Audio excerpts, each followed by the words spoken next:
Ahí está grabando. Gracias. Bueno, muchas gracias.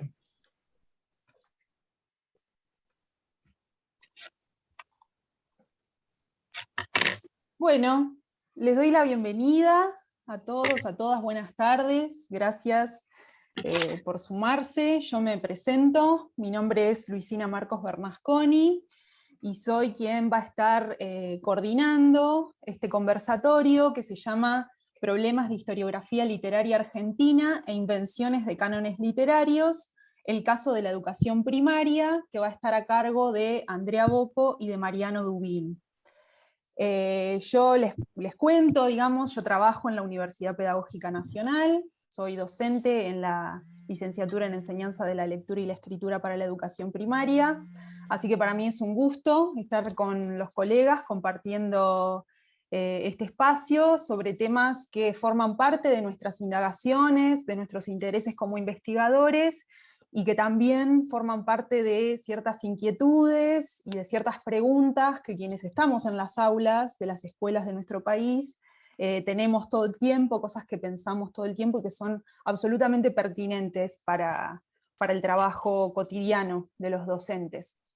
Les quiero contar un poco cómo va a ser la dinámica de este encuentro. Les voy a pedir que mientras los expositores estén justamente exponiendo, apaguemos todos nuestros micrófonos y que vayan dejando sus inquietudes, sus dudas, sus comentarios, sus preguntas o lo que fuere en el espacio del chat, es decir, por escrito. Una vez que los expositores hayan terminado, vamos a retomar esas preguntas, esos comentarios y esas inquietudes para poder establecer un diálogo. Como este conversatorio va a empezar Mariano Dubín, voy a presentarlo. Mariano Dubín es doctor en letras, es docente e investigador de la Universidad Nacional de La Plata y de la Universidad Pedagógica Nacional, y es el coordinador académico de la licenciatura en Enseñanza de la Lectura y la Escritura para la Educación Primaria en la Universidad Pedagógica Nacional. Así que, Mariano, si querés arrancar.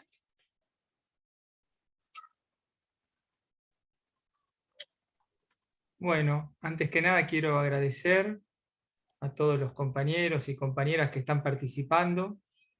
En particular quiero agradecer la posibilidad de estar dialogando con Andrea Bocco, que es una colega que admiro y quiero mucho, que venimos discutiendo cuestiones de historiografía, de la historia, de la literatura, de los problemas de la enseñanza de la literatura ya hace varios años, y alguien que yo considero una de las voces más interesantes desde Córdoba para pensar la literatura argentina.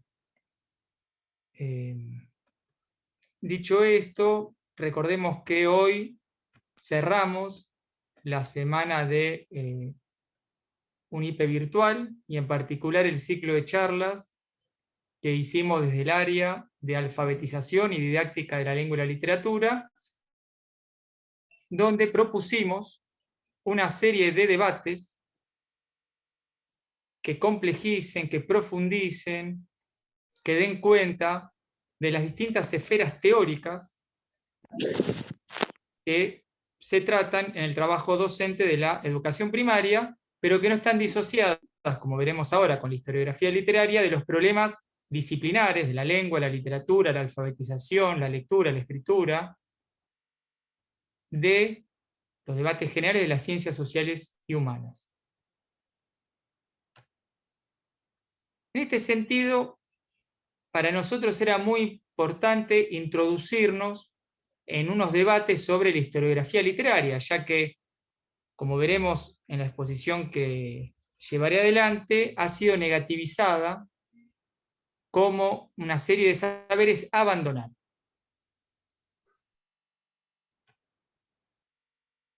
En ese sentido, las perspectivas dominantes del área, digamos de la enseñanza de la literatura, se han presentado en las últimas décadas como una de las modernizaciones teóricas, una de las distintas modernizaciones teóricas que operaron en las disciplinas de las ciencias sociales y humanas, en particular, con particular interés hacia la década del 80 y los 90.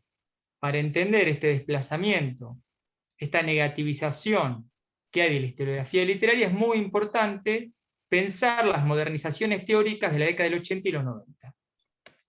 En general, estas modernizaciones teóricas siempre fueron pensables, se presentaron así, como deseables frente a supuestos tradicionalismos pedagógicos. ¿Bien? Ahí quedaría sin duda la historiografía literaria, como un tradicionalismo pedagógico. Sin embargo, consideramos, ¿no?, que el uso acrítico del binomio modernización-tradicionalismo omite el debate ideológico y político, que implican las opciones teóricas y metodológicas. Es decir, si uno plantea el debate en términos de modernización por un lado y tradicionalismo por otro, lo que está haciendo fuertemente es eliminar el debate político, el debate ideológico de un área clave en la conformación de política pública educativa, reduciendo entonces todos los intercambios posibles a una secuencia evolutiva de métodos y perspectivas. Por eso para nosotros, y cuando digo nosotros estoy pensando en el cuerpo docente de profesores y profesoras, maestros y maestras, que constituye la Universidad Pedagógica, y en particular la licenciatura en enseñanza de la lectura y la escritura para la educación primaria, pensamos que existe otro recorrido posible.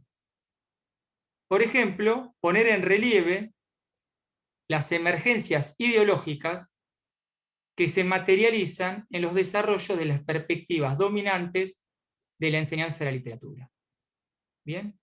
Y en particular, la capacidad de sus eslóganes, retomamos la noción de eslóganes de Fonseca di Carvalho, que él piensa que los discursos de educación están fuertemente construidos a través de eslóganes, es decir, no a través de construcciones teóricas sistemáticas, empíricas, reflexivas, sino que están básicamente pensados en claves programáticas, persuasivas,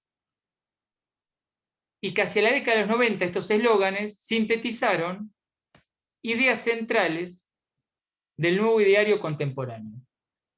Un nuevo ideario contemporáneo de distintos conceptos e ideas que circulaban en toda la sociedad.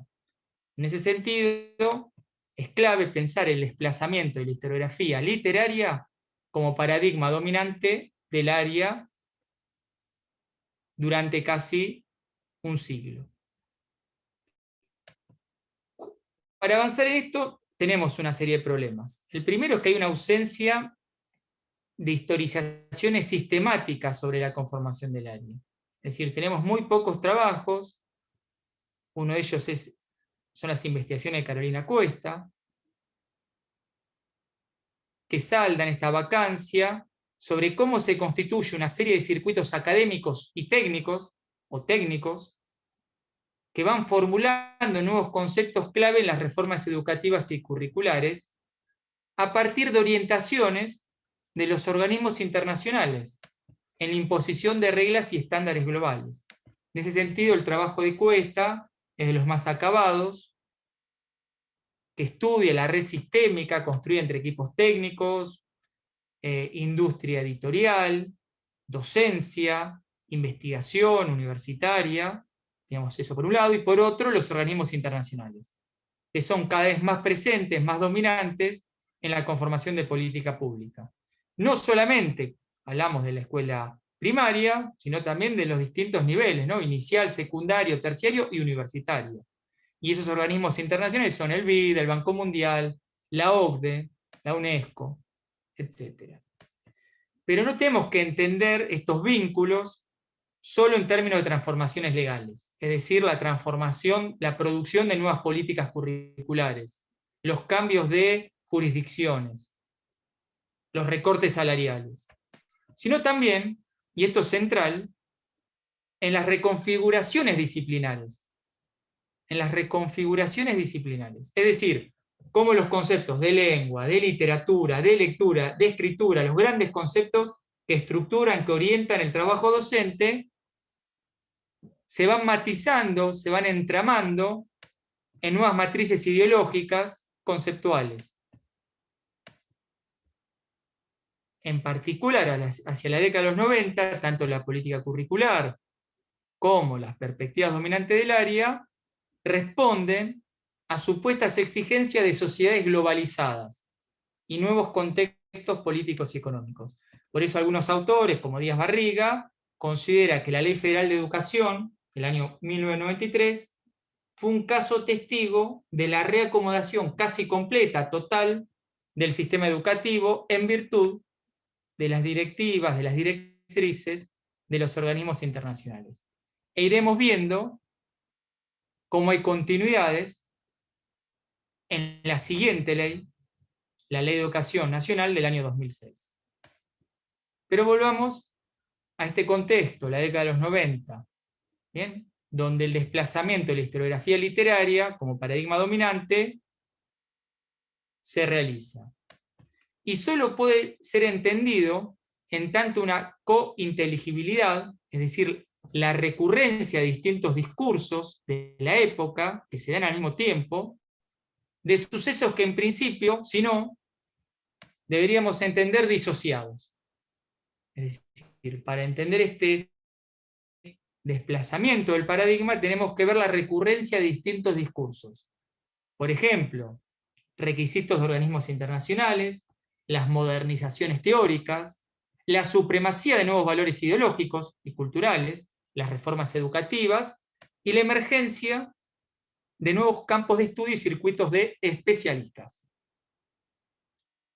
De hecho, digamos, el desplazamiento del paradigma historiográfico y su reemplazo, como contraparte, la emergencia de las nociones del placer de la lectura literaria, la experiencia literaria, la lectura en términos estéticos, como nuevos ejes de enseñanza y contenidos de enseñanza de la literatura, tanto en la educación primaria como secundaria, en ese entonces eje bipolimodal,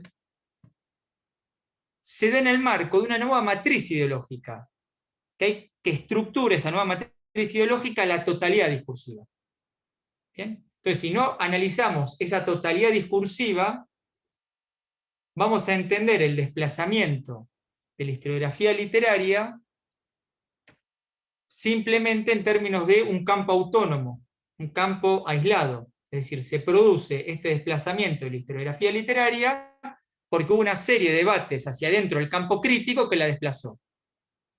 En cambio, si hacemos un análisis de la totalidad discursiva, vemos que ese desplazamiento da cuenta de una matriz ideológica de distintos discursos que vamos a analizar, que hace que naturalmente, entre comillas naturalmente, se desplace activamente a la historiografía, vista desde entonces como algo que atrasa, algo que nos sirve, algo anticuado, algo hasta peligroso.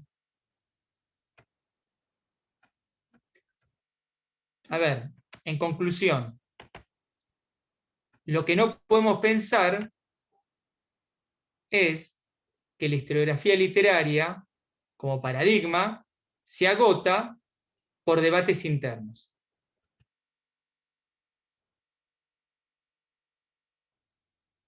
Por debates puramente autónomos de la crítica y la teoría literaria y de la didáctica de la literatura de esa época. Lo que vamos a ir haciendo es encontrando concordancias tópicas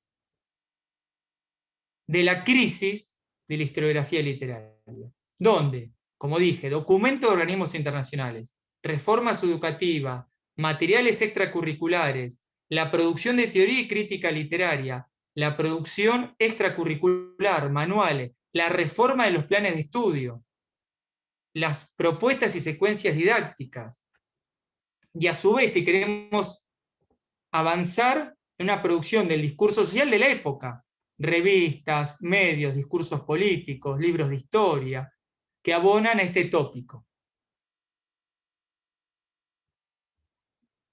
En este sentido, lo que estamos afirmando es que más que el abandono, la caída del paradigma historiográfico, lo que se está abandonando hacia la década de los 90, y es central reflexionar sobre esto, no es la que de un paradigma, sino de un concepto de historia, y en particular de un concepto de historia argentina, que fue puesto en discusión entonces por las reformas liberales de todo el continente. Bien, son esto que analizamos En la Argentina lo vamos a ver hacia los mismos años, en Bolivia, en Chile, en Perú, en Colombia, en Brasil, que es el sintagma célebre de la época del fin de la historia. Ese sintagma va a permitirnos enhebrar distintos discursos. El sintagma de el fin de la historia. Tenemos, como dije, pocas recapitulaciones teóricas rigurosas de la enseñanza de la lengua y la literatura de las últimas décadas. En particular tenemos los trabajos de Carolina Cuesta, también recomiendo los trabajos de María Inés Oviedo, de Matías Perla, porque son investigaciones que tanto en el área de la lengua como en la literatura han sistematizado estas transformaciones de las políticas educativas, entendidas como todos de un discurso social. Entonces, lo primero que vamos a trabajar es cómo esta caducidad del paradigma de la historiografía literaria fue tematizado por la política curricular. Un texto clave del año 1996, realizado por el Ministerio de Cultura y Educación, de hecho, prologado por la entonces ministra de Educación, con el nombre Fuentes para la Transformación Curricular, donde se pensaba este documento como explicativo de las transformaciones curriculares prescriptivas por la Ley Federal de Educación del año 1993 y en particular por los contenidos básicos del año 1995. En ese documento, que es escrito por distintos especialistas del área, la sección de enseñanza de la literatura la ocupa Gustavo Bombini, que en su voz, en sus palabras, asume la crisis, la caducidad del paradigma. Sin ofrecer este documento ningún trabajo de encuestas, ni relevamiento escolar, ni trabajo situado, u otro tipo de recolección metodológica posible, el documento, como se suele hacer, como diría Elsie Rockwell, desde arriba, desde una perspectiva de arriba que mira el sistema escolar, pero que en esa mirada de arriba anula, borra, homologa las voces de los maestros y las maestras, los profesores y las profesoras. Este documento asume que todo el sistema no encuentra más sentido en la historiografía literaria. Cito: es conocida por todos los docentes de literatura que trabajan en el nivel de la enseñanza media la pérdida de significación como conocimiento a enseñar que ha ido afectando a la historia literaria. Ya ha sido planteado repetidas veces en el ámbito docente el dilema acerca de si enseñar literatura es enseñar historia de la literatura o es ponerse en contacto directo y trabajar con textos literarios. Es decir, tenemos un documento clave, si no el más clave, luego de las leyes, para pensar la transformación del currículum, de hecho se llama así, Fuentes para la Transformación Curricular, del año 1996, donde ya se plantea dos modos de enseñar literatura. Uno que va a ser puesto en sospecha por tradicionalismo pedagógico, que es el de enseñar historia de la literatura, y otro, que sería el de la modernización, el deseable, que es poner en contacto directo y trabajar con textos literarios. Vamos a ir retomando algunos de estos conceptos. Por ahora pongamos en foco en el tópico, el fin de la historia, que debe entenderse, como dijimos, en la nueva organización del Estado argentino y en los nuevos modos, palabra clave para la época, de la formación ciudadana. De hecho, si nosotros leemos con atención ese documento, no va a haber una revisión compleja, pormenorizada, de las polémicas, de los usos, las apropiaciones de la historiografía literaria. Para decir dos nombres clave, de Ricardo Rojas a David Viñas. O sea, la multiplicidad de opciones del nacionalismo, el nacionalismo popular, el mismo liberalismo, el marxismo, que hubo de la historiografía literaria, sino que automáticamente se anula. Es decir, es un paradigma que es visto como un todo, y como un todo que hay que abandonar. Es así, retomando palabras del mismo autor, que se dice que los conceptos de totalidad, sucesión, causalidad deben ser revisados. ¿Bien? Entonces vemos la caída, el desplazamiento del paradigma de la historiografía literaria, pero también de unos conceptos claves, como totalidad, como sucesión, como causalidad. Entonces, si entendemos, recordemos, de década de los 90, la crítica a la totalidad y a la sucesión como marca de los nuevos valores de la época, en una conjunción particular que distintos autores analizan, Harvey, Jameson, principalmente Terry Eagleton, entre posmodernidad y neoliberalismo. Entonces, si retomamos este documento oficial de 1996, que consideramos central para ver el avance, la historia de la enseñanza de la literatura y su reconversión hoy en los contenidos del placer de la lectura, la experiencia literaria, el fin de la historia es sobre todo el fin de un concepto de historia nacional, para ingresar a la sociedad global de sujetos universales, competencias generales, experiencias y placeres sin fronteras. Pero vamos a detenernos en las revisiones que se hacen desde la década del 80 al paradigma historiográfico, desde la producción disciplinar, es decir, la incipiente didáctica de la literatura. Por un lado, la perspectiva sociocultural, que es una de las dos dominantes, y otra de la psicogénesis, hoy conocida como la perspectiva de práctica del lenguaje. Ángeles Ingaramo, que es también uno de los pocos trabajos que tenemos para poder historizar estos años, señala que Bombini,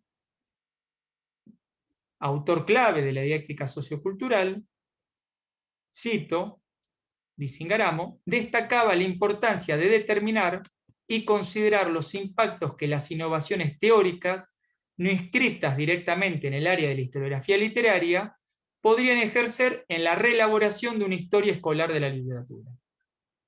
Estas innovaciones, como hemos estudiado con detalle, por ejemplo, en mi tesis de doctorado, básicamente son el postestructuralismo francés y los usos de una noción que vamos a entender en sistema luego con la de placer de la lectura, que es la noción de experiencia. Porque van a empezar a hacer contenidos de enseñanza, ¿no? El placer de la lectura, la experiencia de la lectura literaria. Pero veamos, según Bombini, retomando un texto posterior al de 1996, un texto de los años 2000 ya, en su obra vamos a ver que se retoma una y otra vez, ya desde este texto curricular de 1996, hay una producción propia, no ministerial, o a veces ministerial, donde la historiografía literaria, cito palabras de Bombini, se enseñoreó como saber privilegiado, y considera que es un museo conservador de un canon estático, que produce una lectura superficial, escaso o nula, de los textos a favor de una parafernalia paratextual. Es decir, si vemos tanto el texto de 1996 como los siguientes del autor, es imposible, y ha sido imposible, de hecho, en el campo dominante de la producción teórica, de la producción crítica o de la producción simplemente ministerial, para pensar la enseñanza de la literatura, resignificar una tradición de enseñanza tan vital y tan central para los docentes como es la historiografía literaria, a partir de imputaciones críticas, ¿no? Museo conservador, que se enseñoreó, saber privilegiado, parafernalia paratextual, que vamos a ver como característica ya no solo del desplazamiento de la historiografía literaria, sino de saberes tradicionales, cuando digo tradicionales, más de 100 años, en el caso argentino, de siglos, en otros estados-nación, de saberes que eran orientadores del trabajo docente, para los maestros y las maestras. La historiografía literaria, la gramática, la ortografía. De un día para otro, especialistas que no eran maestros ni eran maestras, desde la política curricular, asumen que eso no sirve más. Lo que Carolina Cuesta, entre otros, analiza como los vacíos metodológicos, porque negativizan los saberes, las tradiciones de trabajo, y los reemplazan por otros que, como luego veremos, son imposibles de pensarlos en términos metodológicos, como el placer de la lectura. ¿Cómo evalúa alguien, un docente, el placer de un alumno o de una alumna?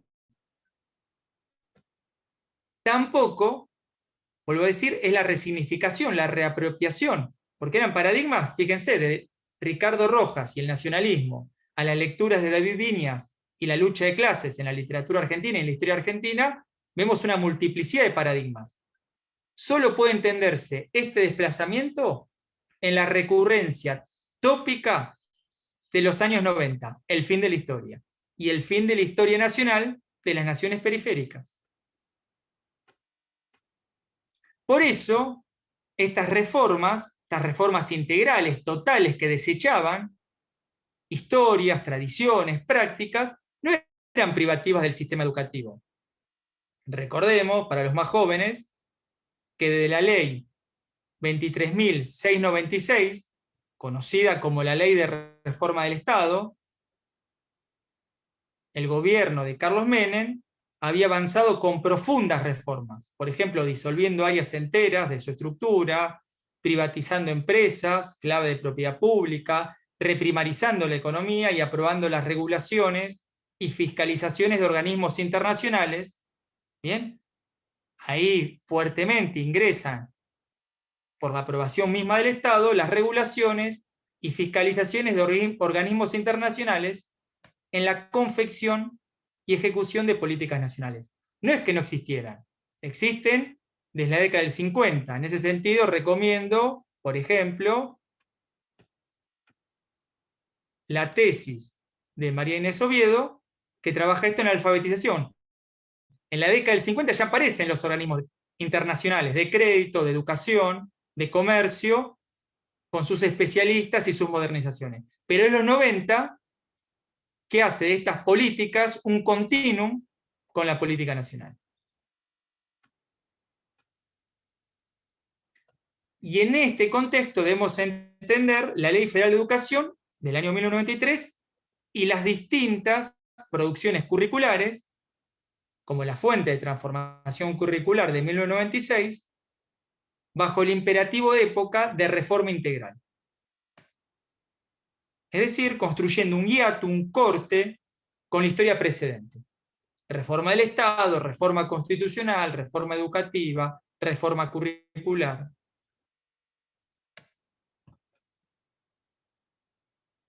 Estas reformas hacia adentro de la escuela, como ya dijimos, tanto por especialistas y concepciones de una dialéctica sociocultural, o, en el caso de la educación primaria, con especialistas de la psicogénesis, que ya en realidad venía hegemonizando, ¿no?, los grupos técnicos, por lo menos hacia allá la década del 80, produce una serie de transformaciones curriculares. Que ya nombramos, el desplazamiento de las tradiciones docentes sobre la alfabetización.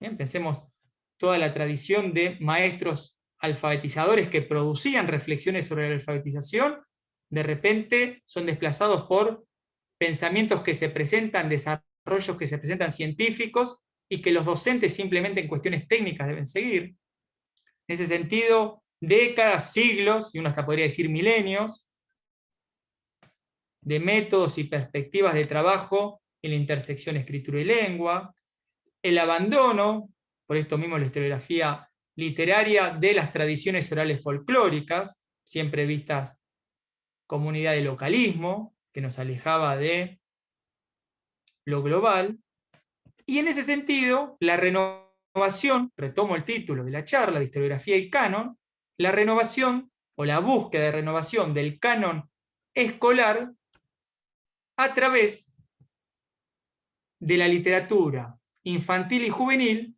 y de la fuerte presencia de los monopolios editoriales que hacia los 90 se empiezan a concentrar en 2 o 3, y en sus recambios de colecciones proponen recambios de cánones.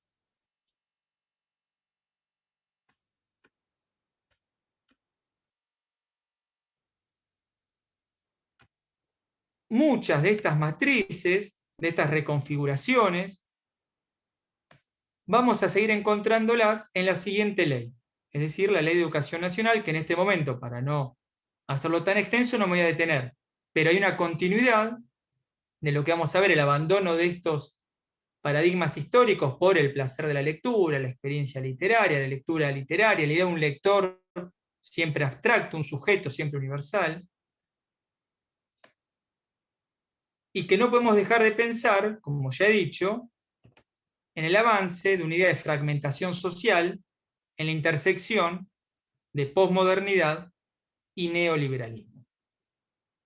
En este contexto, la literatura, ya no leída desde patrones históricos, el fin de la historia, recordemos, lo impide, o sea, ya no se puede leer así, sino desde una visión puramente esteticista, leer por leer. Se debe leer solo por el placer. Y una nueva concepción del lector. Ya es un contenido. El lector es un contenido y el lector que lee por placer es otro contenido. Es decir, la preocupación de la política curricular de evaluar la construcción de alumnos placenteros de una literatura. Como hemos dicho, esos recambios, además, ligados muchas veces a los recambios de colecciones de los monopolios editoriales.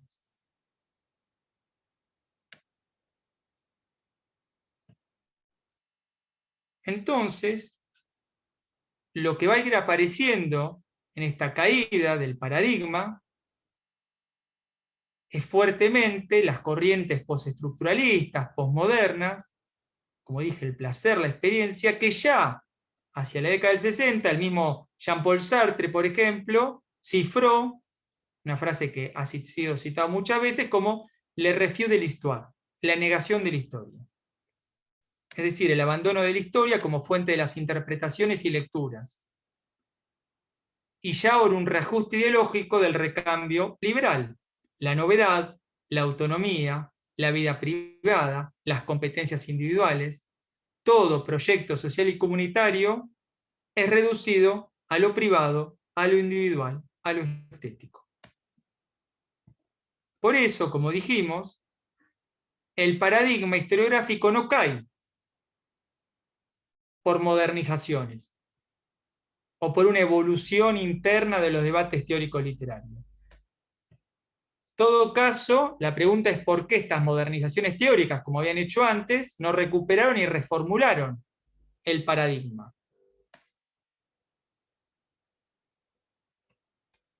Y por qué, en cambio, se empezó a pensar la literatura en términos de promover una lectura libre, sin ataduras de los mandatos históricos, proponiendo ya no solo un nivel superior de lectura, sino de sujeto. Porque el siguiente paso, luego el placer de la lectura, es la de construcción de subjetividad. Las lecturas que vuelan, los mundos posibles, la experiencia de la lectura, entre otros tópicos recurrentes que no podemos dejar de señalar, como parte de un ideario liberal de los sujetos, sus deseos y consumos individuales. Y a su vez, en un encastre, porque la política curricular, como analiza entre otras Carolina Cuesta, está fuertemente entramado en encastres sui generis, no son teorías generales sistemáticas, entre el placer de la lectura, una reformulación del postestructuralismo francés, y el cognitivismo textualista. Es decir, este cruce particular entre pedagogía de las competencias y textualismo. En efecto, la negación del paradigma de la historiografía dio cuenta de un movimiento más amplio de la pérdida de soberanía epistemológica de las naciones periféricas. La deshistorización deseable como estado de ingreso a la ciudadanía del mundo y de la importación teórica de nociones y categorías que reforzaron este proceso de subordinación más amplio sobre lo deseable y lo esperable. No voy a avanzar sobre todas las nociones de individuo, de lo privado, de lo personal, del abandono, de lo histórico, de lo público, que también luego se convierten en los contenidos básicos comunes para la educación general básica, ¿bien? Donde en esos CBC se hace política curricular, esto que fuimos diciendo, es decir, no queda en el aire, son los contenidos obligatorios que deben orientar la producción curricular de todas las jurisdicciones nacionales.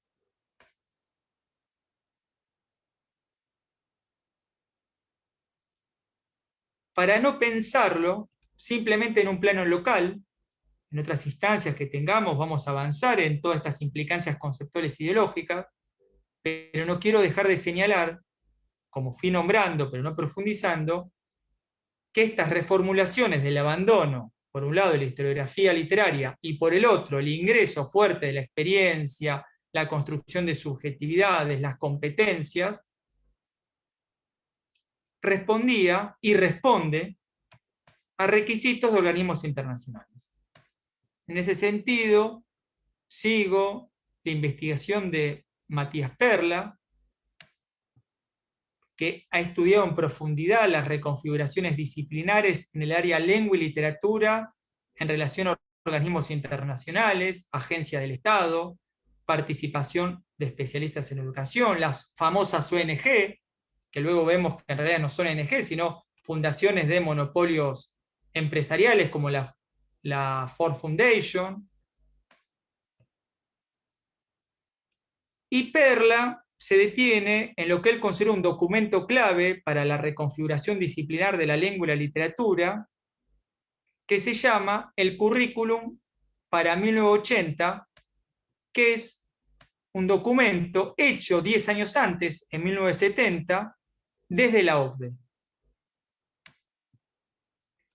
Y si bien el seminario de la OCDE, de 1970, que luego se configura en este libro, pensando cuál debería ser el currículum de 1980, pensándolo en términos globales, si bien este seminario de la OCDE, este documento clave, propone fuertemente reformulaciones acerca del problema de la lengua, lo que en ese documento se llama idioma nativo, lo que se pone de relieve es la matriz ideológica, donde dice claramente que la enseñanza de la lengua debe ser abandonada en términos históricos de la historia nacional, exactamente, para ser reconstruida a partir de competencias. Ahora nos interesa, por eso, señalar de este documento la disyuntiva presentada por la OCDE ya en la década del 70. Lo que ellos dicen, la transmisión de la lengua y diríamos de la literatura como herencia nacional, eso lo dice el documento, dejar de enseñar la lengua como herencia nacional para pensarla, enseñarla como capacidad y competencias. Los últimos minutos los voy a utilizar para reflexionar muy brevemente qué significó este reemplazo por el nuevo paradigma del placer de la lectura. Y unas pocas citas. Máximo 5 minutos, cierro esta idea. Lo que vamos a ver es como contenido una idea que la literatura posee un plus simbólico que aporta cultura, que aporta subjetividad, que aporta cognición a los niños. Es decir, se espera un buen lector, esto ya aparece en los CBC, la producción de un buen lector como objetivo de la enseñanza es el ciudadano de la cultura escrita, nuevas instancias de ciudadanía. Y los docentes deben ser lectores e intérpretes para los niños, y estos deben ingresar a mundos posibles, a la cultura escrita, para convertirse en ciudadanos.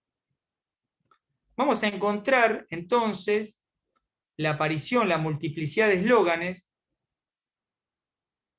entramados en la idea de que la literatura tiene un plus, la literatura construye sujetos, donde docentes y alumnos que no han transitado la experiencia literaria, la lectura literaria, la biblioteca de literatura, porque ya no es la literatura un cuerpo de saberes, sino básicamente una condición de clase, haber sido atravesado por una experiencia literaria, una lectura literaria, tener una biblioteca de literatura, tener entonces la complejidad de la cognición de los textos literarios, la lectura como mundos posibles,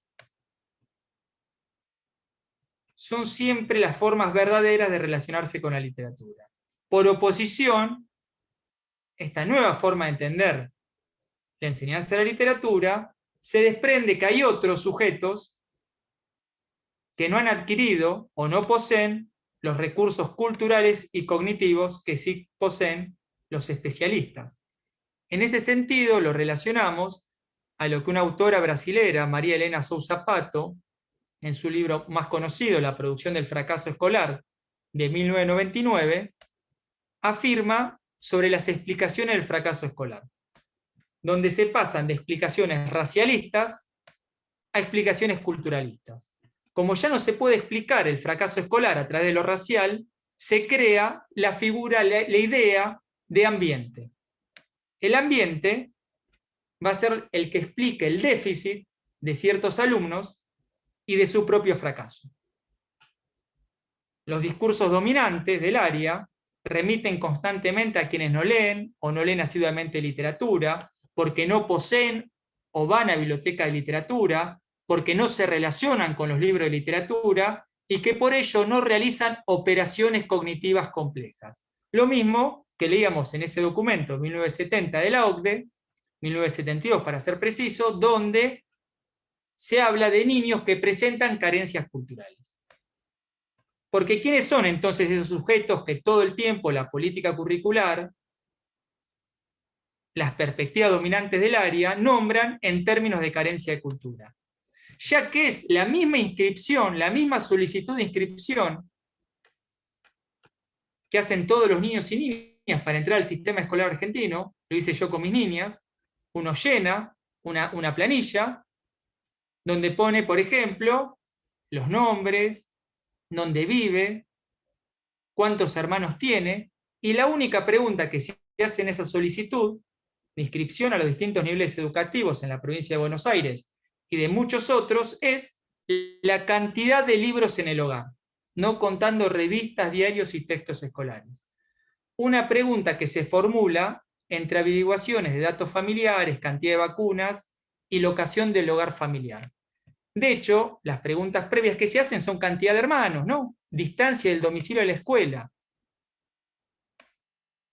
Se entrama en un sentido común que no deja de ser de clase: si el niño tiene muchos hermanos y no tiene ningún libro, es pobre. Este sintagma es, en mi tesis, por ejemplo, lo estudio con mucho detenimiento, lo que va apareciendo como reemplazo de los viejos paradigmas. Unidad del placer de la lectura, de subjetividad, que hay que darle a niños que son carentes culturalmente. De hecho, las mismas afirmaciones del déficit cultural se encuentran una y otra vez en las autoridades de referencia de los enfoques analizados. Y con esta cita y una última idea termino. Voy a citar a una sola de las autoras centrales en la conformación de la psicogénesis, para ejemplificar, para materializar lo que estoy diciendo de pensar el placer de la lectura, la construcción de subjetividad, en términos de una nueva teoría, una nueva actualización de las carencias culturales. Dice Emilia Ferreiro, autora clave de la producción educativa latinoamericana: ese es uno de los dramas del asunto. la formación de lectores, porque se habla mucho del placer de la lectura, pero ¿cómo se transmite ese placer si el maestro nunca sintió ese placer? Porque leyó nada más que instrucciones oficiales, libros de cómo hacer para, leyó lo menos posible. Es muy difícil que ese maestro pueda transmitir un placer que nunca sintió y un interés por algo en lo que nunca se interesó. Y resalto este último enunciado de la autora.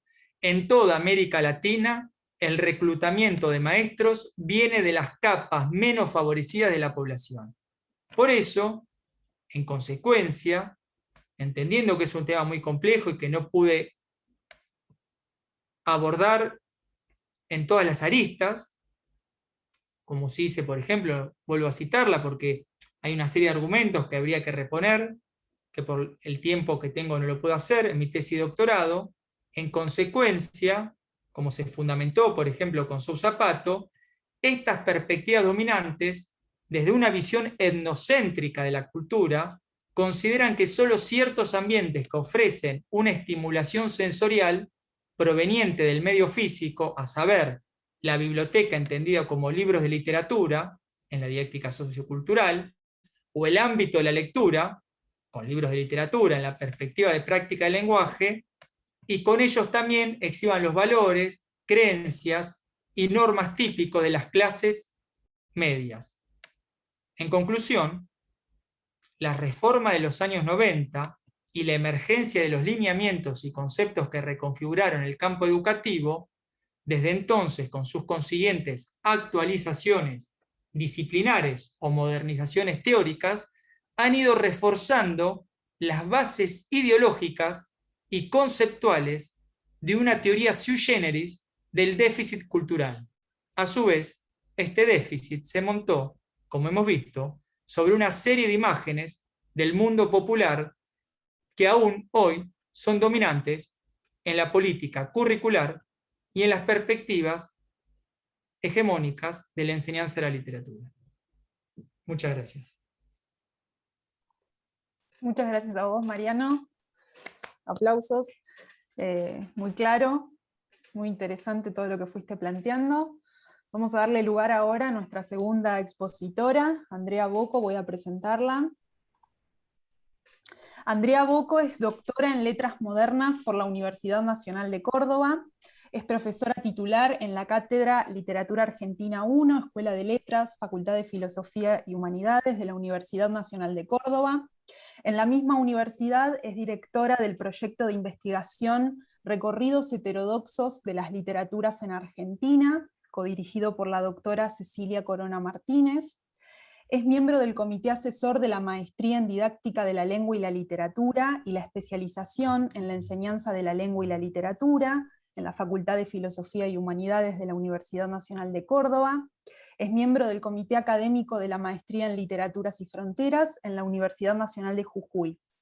Además, es co-coordinadora del Programa de Apoyo a Bibliotecas Populares de la Secretaría de Extensión de la Facultad de Filosofía y Humanidades de la Universidad Nacional de Córdoba.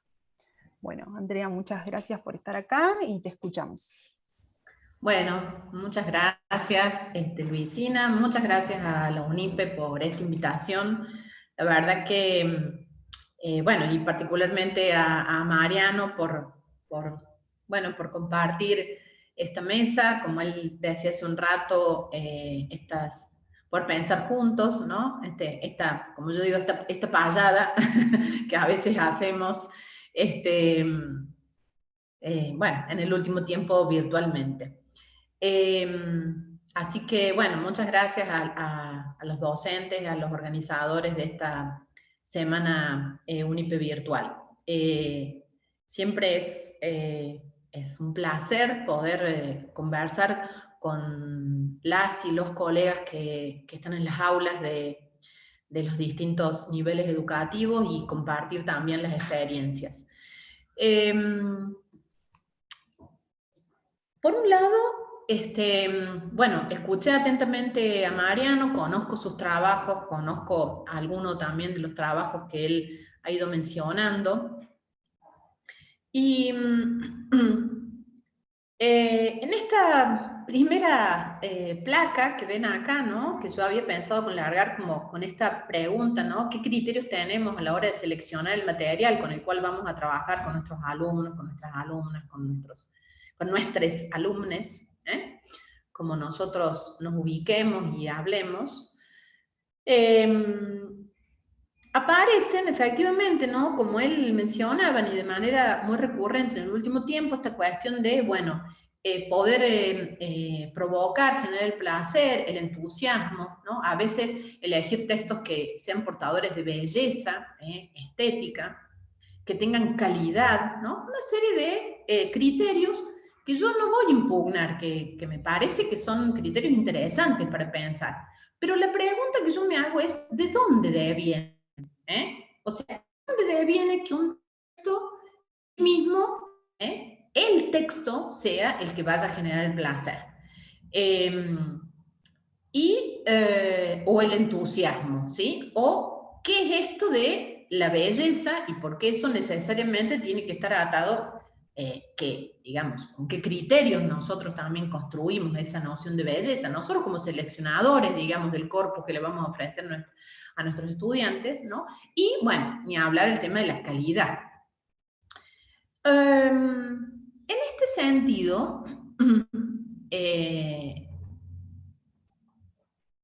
particularmente, yo me desempeño hace muchos años, desde que tengo memoria, de mi ingreso muy temprano a la docencia universitaria.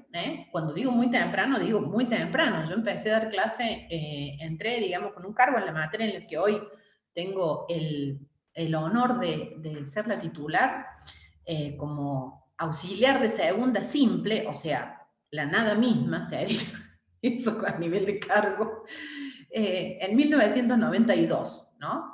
Así que hace muchos años que transito ese espacio. Y lo he ido transitando a lo largo de los distintos lugares dentro del escalafón de la cátedra.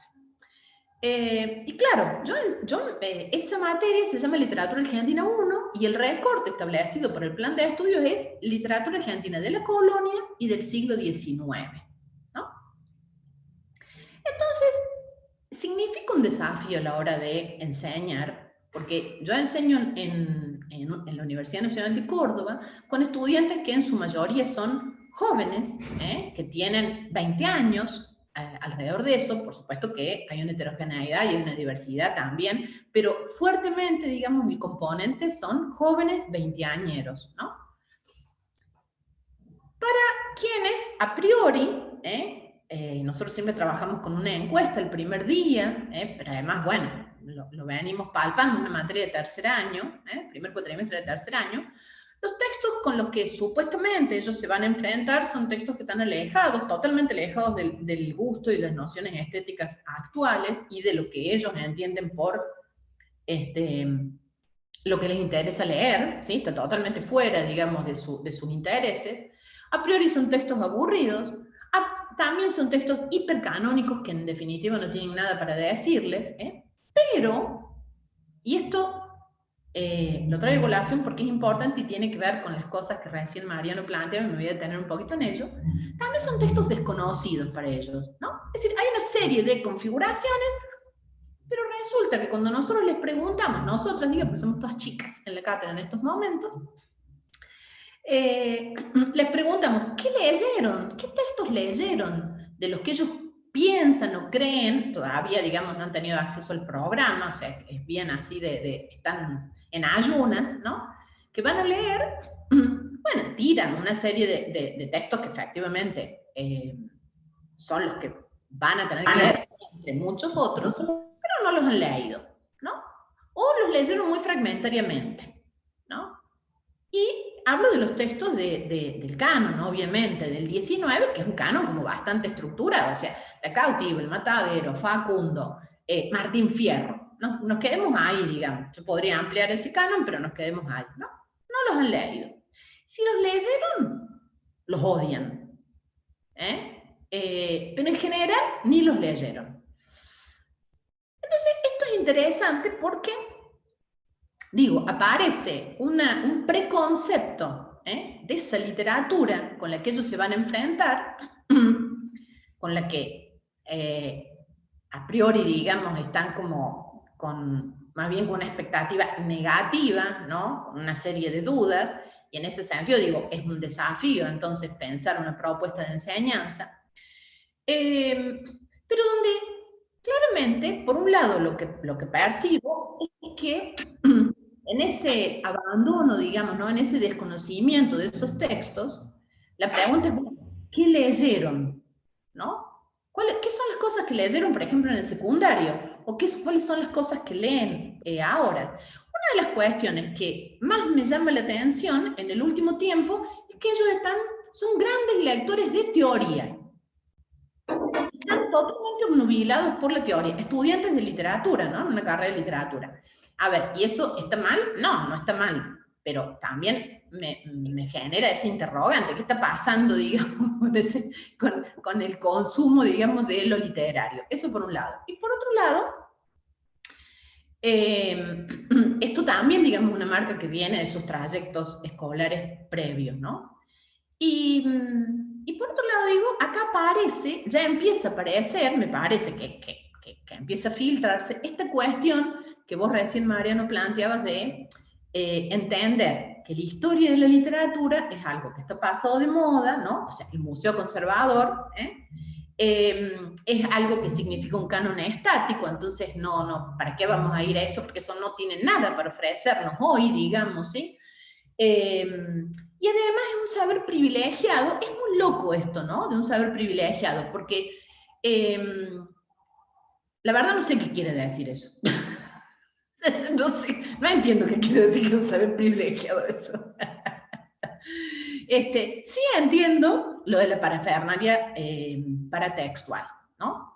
Y desde ahí yo puedo llegar a entender esta suerte como de planteo adversativo, ¿no? Que vos recién, Mariano, recuperabas del texto escrito, digamos, el documento escrito por Bombini, donde dice historia de la literatura o entrar en contacto directo con los textos literarios, ¿no?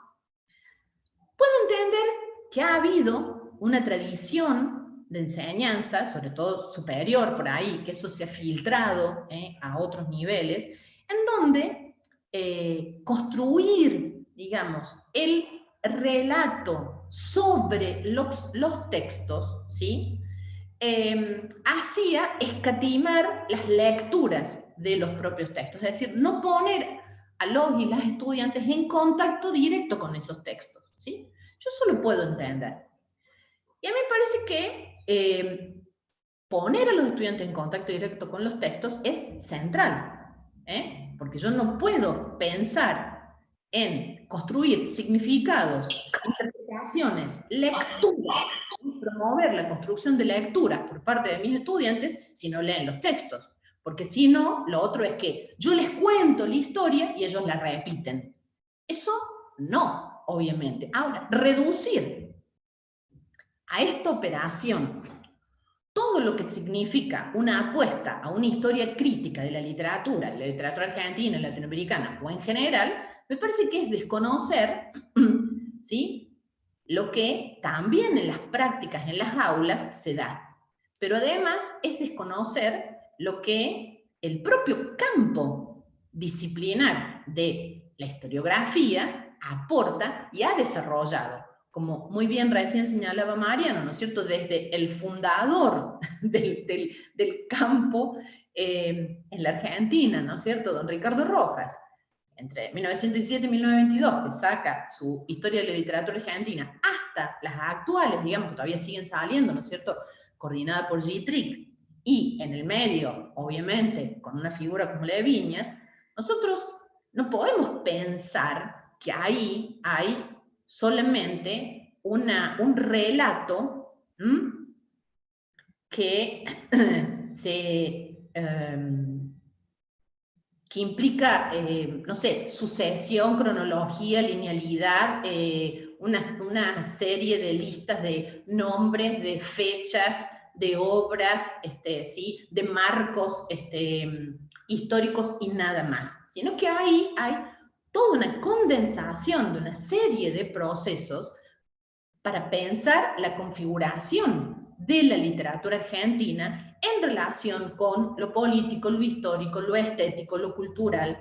De hecho, si ustedes se fijan cuál es el título de la historia de la literatura argentina de Rojas, claramente habla de esto, de pensar una historia cultural para la Argentina, desde la literatura. Entonces, ahí me parece que hay cosas, ¿no?, importantes para pensar. Y estos desplazamientos, ¿no?, como recién Mariano lo planteaba a partir de las reformas, por ejemplo, en el caso concreto del plan de estudios de una carrera como la nuestra, en la Universidad Nacional de Córdoba, el plan vigente es de 2002, y se realiza, ¿no?, toda una serie de evaluaciones y se diseña este nuevo plan en la década del 90 con fondos del Banco Mundial, ¿sí?, y con lineamientos también interesantes. Y hay algo que es muy importante porque va a definir la matriz de la actual carrera, y es armar como líneas, ¿no? Entonces, por un lado está la línea de estudios críticos del discurso, por otro lado está la línea de profundización de los estudios lingüísticos, por otro lado está la línea de los estudios literarios. Entonces, las historias de las literaturas quedan muy reducidas al ciclo básico común, digamos, de la formación de la licenciatura, ¿sí?, y quedan solamente condensadas para aquellos que eligen profundizar dentro de esa línea en la licenciatura, ¿no? No sé si se entiende. Y por otro lado, en la reforma actual que se está haciendo en el marco del profesorado, grandes debates, donde se plantea la cuestión, incluso en las reuniones de las carreras, y en diálogo con gente del SPU, digamos, y del Ministerio, se plantea la importancia de dar un enfoque histórico con una marca fuerte en formación en lo argentino y lo latinoamericano para los profesorados.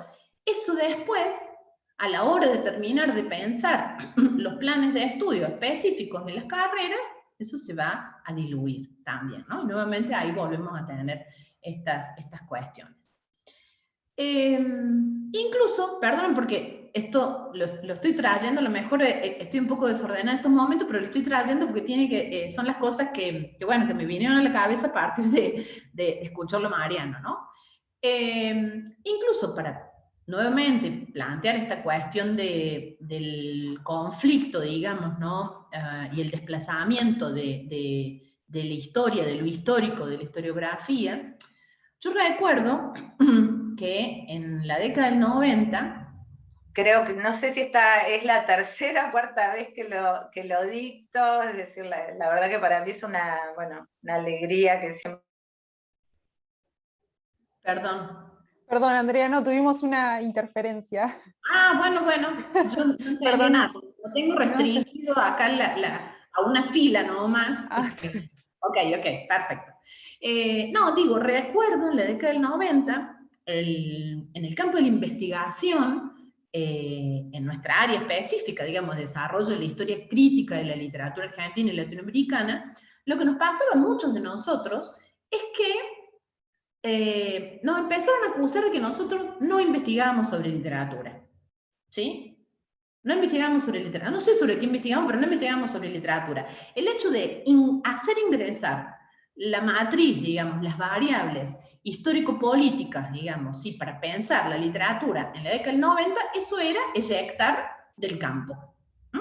Y de hecho, tuvimos durante muchísimo tiempo espacios para poder discutir, no tanto con nuestros colegas específicos del área de los estudios literarios, sino con quienes discutíamos nosotros en los congresos, en las jornadas, y teníamos proyectos en común con los historiadores. Porque parecía que nosotros no investigábamos en el campo de la literatura. Bueno, estos que son como pequeños mojones, a lo mejor en parte anecdóticos, pero en parte me parece que son datos que también están abonando algunas de las tesis que Mariano planteaba recién, ¿no? Entonces, bueno, yo les decía, ¿no? Trabajo en esta cátedra, con este objeto, entonces, obviamente, frente a estas respuestas de mis estudiantes, el desafío es, sí, claro, ¿cómo hacer que mis estudiantes se enganchen con ese objeto que no le ha ido, que desconocen y sobre el que tienen muchos prejuicios, ¿no? Porque son textos aburridos, que están pasados de moda, de baja calidad, sobre todo comparados con las de las literaturas centrales de Europa, porque esa es la otra cosa que pasa, ¿no? O sea, son como, aparecen como literaturas menores, entre comillas, ¿no? Y el desafío para que aprendan, para que construyan lecturas propias, para que se sientan interpelados y para que puedan mapear esa literatura también, ¿no? Entonces, ese es como un punto de desafío. Y en ese sentido, para mí, hay dos vectores que guían mi práctica a la hora de pensar una propuesta de enseñanza y que yo considero claves para la propia disciplina de la literatura, de los estudios literarios, ¿sí? Que justamente tiene que ver con la relevancia de lo histórico y con la necesidad de repensar el canon. Por supuesto, ambas cuestiones están maridadas totalmente desde mi perspectiva y creo que casi de una manera obvia, pero bueno, lo voy a trabajar un poquitito, ¿no? Justamente, si nosotros ponemos a revisar las historias de la literatura argentina, desde la de Rojas hasta la de Gittrich, como yo recién les decía, ¿no? Dejando, suspendiendo esta cuestión de si son más antiguas, más actuales, ¿sí? O no, digamos, y lo hacemos de una perspectiva personal, la pregunta es, ¿qué busco? ¿Qué buscamos en esas historias de la literatura? ¿Qué leemos en ellas? Incluso más allá de lo que las propias historias trazan. Es decir, ¿en qué medida yo como lector, docente, investigador, digamos, también nosotros como docentes investigamos en la medida que miramos los textos, pensamos, tomamos decisiones, también desde ahí, más allá de lo que a veces puede aparecer en la superficie o puede aparecer en la intencionalidad de esas historias, ¿no? En el caso de la historia de Rojas, fíjense que obviamente hay un gesto fundacional, hay una intención de legitimar en el marco del centenario la literatura nacional, pero a la par de eso va a construir una historicidad que por un lado no abandona la colonia, y esto para mí es importante porque desde dónde nosotros pensamos nuestra historia nacional. Y esto lo planteo al pasar, yo no me voy a detener en esto, pero si quieren después lo podemos charlar, porque me parece que esta es una pregunta central para poder pensarnos históricamente en constituciones culturales, digamos. Si nosotros nos pensamos, como en muchos de los casos de las historias de las literaturas, por ejemplo, como lo hace Viñas, desde el 37 en adelante, dice, la historia de la literatura argentina nace con el Matadero, esa afirmación. Y no pensamos nada previo, digamos, o en 1810, ¿qué pasa con toda esa historia colonial y con nosotros como sujetos culturales atravesados por lo colonial aún hoy? Por la experiencia de lo colonial aún hoy. Y por otro lado, me parece que también lo importante de Rojas es que abre la temporalidad sin asentarse en una linealidad histórica. ¿Y por qué lo digo? Porque los dos primeros tomos son los gauchescos y después vienen los coloniales, ¿sí? Es interesante también esa operación que Rojas hace. Les decía, perdón, un pequeño discurso. En todo caso, la crítica que yo personalmente le hago a las historias de la literatura argentina es que son todas metropolitanas. Y yo lo hablo con la tonada que tengo. O sea, ¿qué pasa con las historias de la literatura argentina cuando solo están pensadas desde Buenos Aires? Ahí me parece que, en todo caso, hay algo interesante para discutir, digamos. Porque esto no es una cuestión de interior Buenos Aires. Me parece que cuando nosotros pensamos una historia de la literatura, también pensamos entonces en procesos de configuración cultural de nuestras culturas en Argentina. Y ahí necesitamos pensar la diversidad. Si solamente está pensada desde lo metropolitano, entonces hay un montón de cosas que no van a aparecer. Supuestamente. No porque no estén en el ámbito de lo metropolitano, en el ámbito de Buenos Aires, sino porque la mirada, digamos, está como sesgada para ver algunas cuestiones excesivamente desde lo citadino, desde lo letrado, bueno, etcétera, etcétera, ¿no?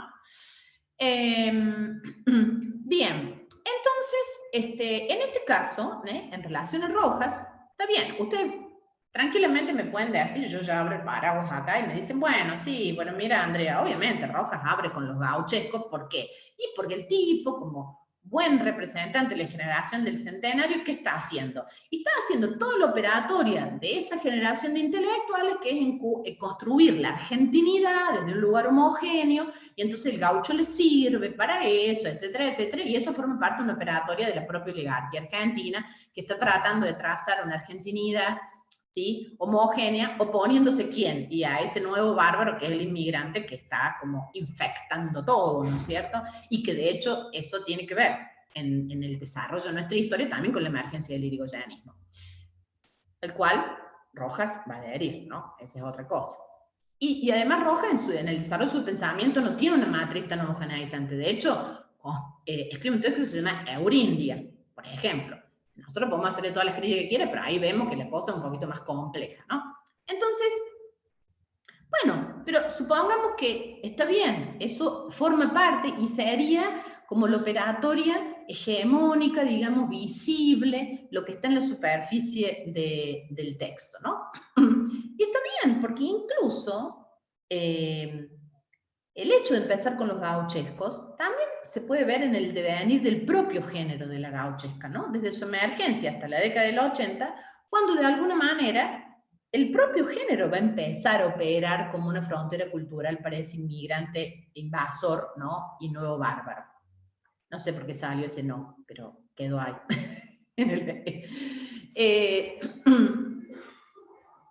Sí, está bien. Pero en paralelo, este género, ¿sí?, que de alguna manera, como tal, se va a clausurar en el Martín Fierro,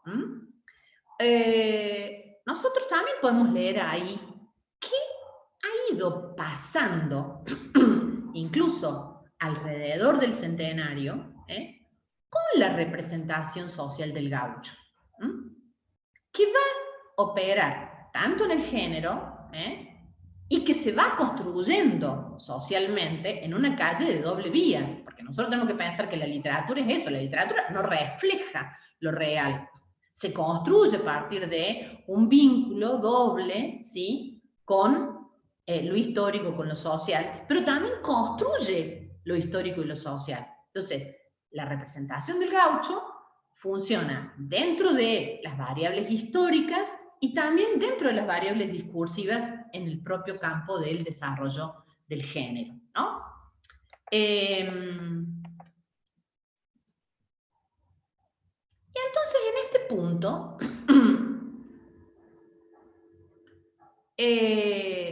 digo, ¿qué pasa con esa representación social del gaucho, no?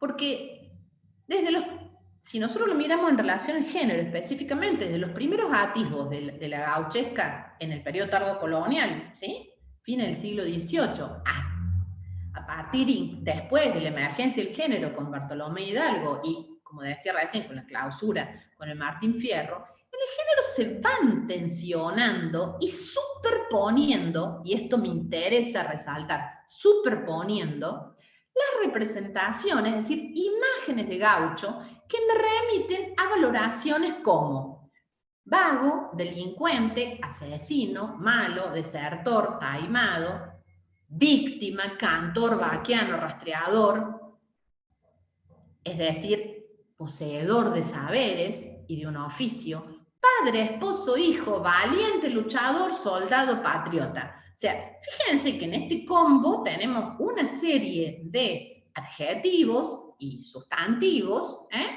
que son contradictorios entre sí, pero que están operando. A tal punto están operando que fíjense, ya me voy a tener en algunas, muy brevemente, en algunas cuestiones teóricas, pero en relación al centenario, ¿sí? Yo les tiro este dato.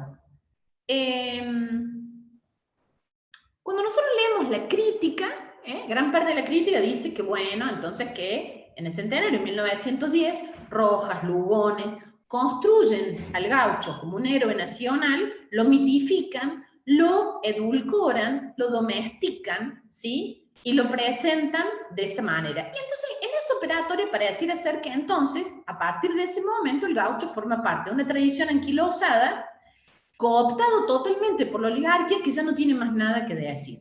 Sin embargo, y esto lo cuento porque yo dirigí hace un tiempo una tesis de 2 estudiantes de comunicación que trabajaron un diario de Córdoba y el diario La Nación durante el centenario para ver las noticias en torno al sector del gauchaje. Bueno, no al sector del gauchaje, pues ya está, como sector ya no está funcionando, pero sí de lo que las emergencias, digamos, de lo gaucho y los gauchos.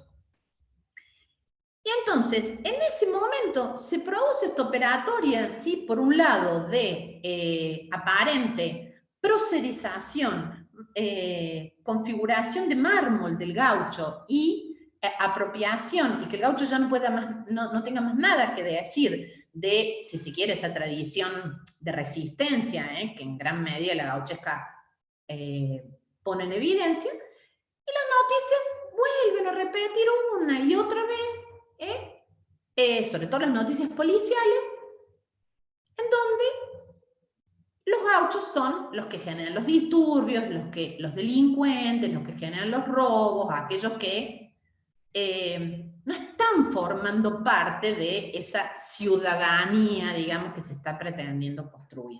Entonces, en ese mismo momento están funcionando las dos operaciones. Pero eso además nosotros lo vamos a seguir viendo a lo largo del siglo XX, y yo creo que lo podríamos seguir viendo a lo largo del siglo XXI en lo que va de este tiempo. Ya, digamos, en relación, no estrictamente la figura del gaucho, pero sí en relación a los sectores populares con los que esa figura claramente se vincula desde sus orígenes, ¿no? Entonces, todas esas imágenes, valores, consideraciones que se han ido configurando a lo largo del tiempo y que han ido construyendo la representación social del gaucho, de la que la literatura ha sido principal productora. ¿Y a qué me refiero cuando digo representación social? Y lo estoy pensando junto con Alejandra Sebrelli, una colega salteña, con la que trabajo de manera bastante cercana, y con Víctor Arancibe, que ya no está entre nosotros, que en un texto de 2005 ellos empiezan a pensar esta noción de representación social, que por supuesto no es que la construyen ellos, ¿sí? La idea de representación social está desde Moscovich en adelante, pero no es dentro de la línea de Moscovich que ellos la piensan, ¿no? Por eso me interesa aquí. Como una representación social, como construcciones colectivas de las instituciones, de los medios, de los imaginarios, mediante un proceso de acumulación de signos y elementos heterogéneos que se le adosan, modificándole no solo el significado, sino sobre todo el valor, ya que remiten ideologías diversas, en tanto cada uno responde a una instancia de producción dada. Entonces, yo no puedo pensar en la representación social si no la pienso a lo largo del tiempo, si no la pienso desde una perspectiva histórica, porque dice, mediante un proceso de acumulación de signos que se le adosan, etcétera, etcétera, y esto se va dando a lo largo del tiempo. Entonces, necesariamente, justamente esta configuración heterogénea y contradictoria, como recién veíamos, por ejemplo, en el caso del gaucho, pero la podríamos pensar en relación a otras, yo no la puedo percibir en toda su densidad si no advierto justamente el espesor temporal. Y esta es una noción que fundamentalmente me interesa de los mismos autores, ¿sí? Espesor temporal. ¿Qué significa esto del espesor temporal para para estos colegas, una noción que después Alejandra se ha ido trabajando, ¿no? Advertir, dice ella, la historicidad en los tiempos largos, medios y cortos de la cultura en el desarrollo de las configuraciones sociales y discursivas, como por ejemplo son las representaciones, ¿no? Por lo tanto, el espesor temporal permite analizar y permite comprender una representación social a lo largo del tiempo, en su complejidad de conformación histórica, pero que no significa solamente una linealidad, ni solamente una mera relación causa-efecto, eso también está, sino que también significa recursividad, suspensión de sentidos a veces, reemergencia de otros sentidos, convivencia contradictoria, todo eso está significando la posibilidad de pensar a partir de la noción de espesor temporal. En definitiva, implica, de algún modo, una suerte de operación arqueológica, ¿no? Porque es realizar lecturas contrastivas, o sea, en momentos coyunturales, ¿sí? Ahí puedo hacer el corte sincrónico, ¿no? Fíjense, una cita de los colegas. Si bien, y sobre todo desde las hegemonías, se trata de mostrar las representaciones como configuraciones consolidadas y homogéneas, su proceso constitutivo es complejo, disímil, heterogéneo, ya que conlleva imágenes fundadas en tiempos diferenciados. Entonces, lo único que me permite a mí, en este punto, digamos, ¿sí? Salir de la matriz homogénea y homogeneizante de la propia hegemonía es el espesor temporal. Es poder leer dentro de estas continuidades y discontinuidades, emergencias, recurrencias y desapariciones, ellos usan una metáfora que me parece interesante, que es la de vidrios esmerilados, ¿no? Como si fuera un vidrio esmerilado para poder mirar y pensar. Pero yo no lo puedo hacer por fuera de lo histórico, ¿se entiende? Entonces, porque si yo suspendo lo histórico, me quedo, o sea, no puedo ver la complejidad y todas esas capas, como si fueran cebollas, digamos, que se están acumulando y que van funcionando, y que operan en un momento determinado.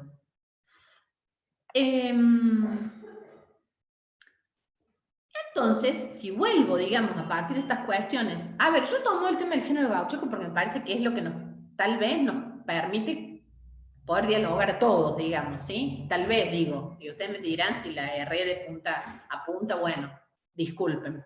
Pero me parecía el ejemplo que nos podía permitir como dialogar más a todos, Entonces digo, de alguna manera, entonces, el género, por un lado, el género gauchesco, en un sentido, opera como una suerte de contradiscurso de qué? Por ejemplo, de la ociosidad del gaucho, ¿sí? Si el gaucho desde la colonia ha sido construido como un vago y como un delincuente, porque es un vagabundo, esa es la operatoria, y eso ya está trabajado, digamos, desde la colonia bien temprana, y aparte es un sujeto mestizo, bueno, es decir, una serie de interseccionalidades que lo ponen siempre en lugar negativo. De golpe la gauchesca va a empezar a decir, no, que el gaucho es patriota, que el gaucho es cantor, y que el gaucho trabaja. ¿Sí? Esa representación positiva que la gauchesca va a construir no anula la negativa. Yo recién ponía el ejemplo en función del centenario, más allá de que podríamos discutir si digamos, el encumbramiento del gaucho como héroe nacional es totalmente positiva. Bueno, eso lo discutimos después si quieren. Pero nosotros podemos ver a lo largo, claramente, del 19 y del 20, cómo la vinculación entre gaucho y caudillo, ¿sí? Que es una vinculación negativa para los letrados, también eso es positiva para los sectores populares. Y eso nosotros lo podemos ver con todas las contradicciones, obviamente, en Facundo Domingo Faustino Sarmiento, donde acá está todo ese arco, y también lo podemos ver, por ejemplo, de manera concomitante, en un poeta federal como Luis Pérez, cuando va a construir la biografía de Rosas sobre la base de su propia autobiografía como gaucho escribinista, ¿no? Entonces, fíjense ahí cómo se van dando los operatorios, ¿no? Entre esta, en esta tensión entre lo positivo y lo negativo, es decir, cómo los términos van funcionando de manera compleja y contradictoria en la construcción de la configuración y de la representación social, ¿no? Hay el gaucho alzado por ser víctima del sistema, Martín Fierro, en el momento en el que el gauchaje como sector social desaparece. Pero también en el Martín Fierro nosotros tenemos, ¿sí?, a este Fierro que le da los consejos a sus hijos, y que muchos lo consideran así como el mejor ejemplo de lo moral, y otros leen la claudicación de Hernández en eso, pero en la misma vuelta tenemos los consejos del viejo Vizcacha. A ver, si hay un personaje revulsivo dentro de la gauchesca, miércoles que es Vizcacha. Y también tenemos entonces el gaucho idealizado y edulcorado de Don Segundo Sombra, pero que va a convivir con todas las versiones teatrales y radioteatrales de Fierro, y sobre todo de Chan Chan, Juan Moreira, que va a configurar a ese héroe desplazado, que va a significar, muy interesante, digamos, el estudio de Prieto, ¿no?, de Adolfo Prieto sobre esto, que va a significar una potencia, digamos, ¿no?, para esos sectores que están todos ahí, expulsados de sus lugares de orígenes y todos ahí amontonados, digamos, sí, en esa ciudad de Buenos Aires que se está transformando en una multitud, digamos, ¿no?, junto con los inmigrantes.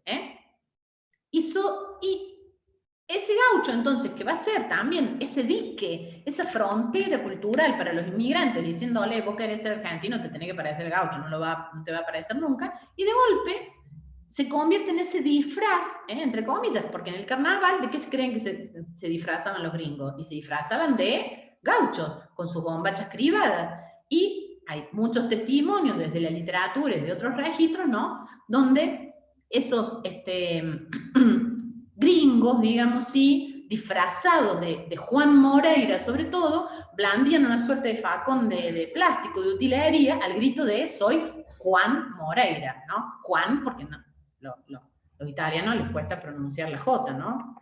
Entonces, ahí nosotros, desde esto que son como imágenes, que son anécdotas, pero me parece que justamente podemos ver toda la heterogeneidad, las tensiones y las contradicciones que emergen y permiten entender el uso, también los usos diversos, diferentes, las latencias, las potencias, y los silencios a veces, ¿no?, o las imposiciones que esta representación social tiene. Por ejemplo, si nosotros pensamos el uso que la propia Junta Militar hace de la imagen del gauchito cuando lo pone de mascota para el Mundial 78, ¿no? Pero también pensemos qué pasa con la imagen de ese gaucho en las cristalizaciones en los actos escolares, por ejemplo, ¿no?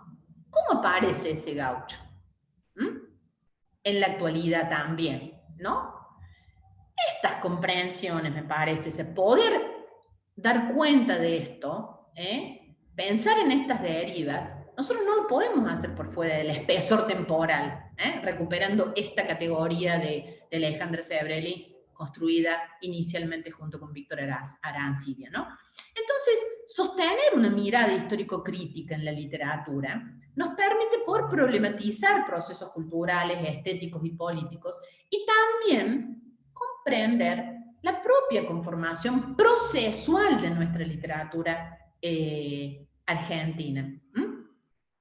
Y por supuesto, y para mí esto es súper importante, poder comprendernos como sujetos culturales, porque aparte, si nosotros estamos hablando de literatura argentina, nosotros estamos ahí.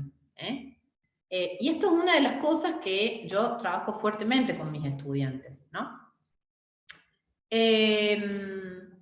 Justamente, yo les decía hace un rato, bueno, Rojas construye una temporalidad a otra, ¿sí? Ya vimos cuáles eran las maneras que podíamos nosotros interpretar eso. Pero de alguna manera, él está pensando en la búsqueda de lo diferencial de nuestra cultura. Y en ese punto hay un gesto de Rojas, que me parece que es un gesto que aparece fuertemente en las historias de la literatura argentina, aún con esta crítica que yo le hago, ¿no? De ser metropolitanas, ¿sí? Fuertemente. Y entonces a veces que le falta un poquito de diversidad, pero me parece que hay